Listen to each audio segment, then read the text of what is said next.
আপনি কি জানেন মাত্র 3টি শব্দ আছে যেগুলো বললে জান্নাতের 8টি দরজাই খুলে যায় এবং আপনি যে কোনো দরজা দিয়ে ঢুকতে পারবেন?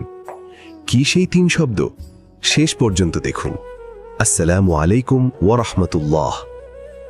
জান্নাতের 8টি দরজা আছে, প্রতিটি দরজা বিশেষ আমলের জন্য, কিন্তু একটি কালিমা আছে যা বললে 8টি দরজাই খুলে যাবে।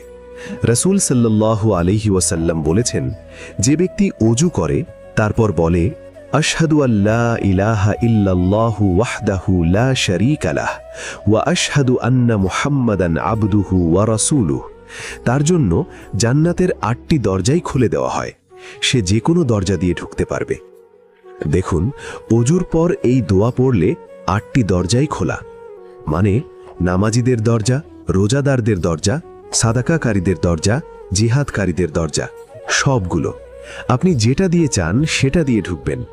তাই প্রতিবার ওযুর পর এই দোয়া পড়ুন, আশহাদু আল্লা ইলাহা ইল্লাল্লাহু ওয়াহদাহু লা শারীকা লাহ ওয়া আশহাদু আন্না মুহাম্মাদান আবদুহু ওয়া রাসূলুহু। মাত্র 10 সেকেন্ড, কিন্তু ফলাফল জান্নাতের 8টি দরজা।